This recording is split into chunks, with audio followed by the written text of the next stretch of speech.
in the paleo form, it means the back of the head. And it was something I was always wrestling with, like, what does this back of the head have to do with anything? What's this back of the head? And there's other meanings to it. In a word, it means like the poor and destitute on one side, and then on the other side, it means to rise up, like to be a leader, to be a first fruit, to be the head, the top.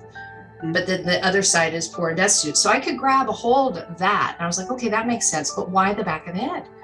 I decided to take a look and see what was in the back of the head. And that's where the cerebellum is located. And if you've ever heard anybody say the reptilian mind, if you've ever heard that phrase before, it's the part of our brain that deals with language, communication, balance, pleasure and reward. It's where fear is processed. It literally is the carnal mind. It is the lower little brain. It's not the higher brain, it's the lower one. And this is where the ego operates from.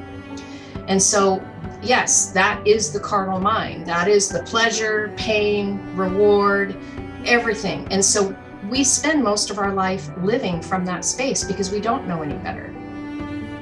And what are we seeking?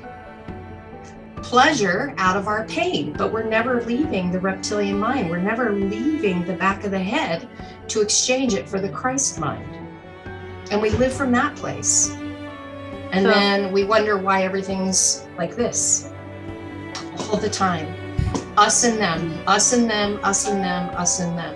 And there's never, ever an ability for us to come together, to unify, because it's always us and them.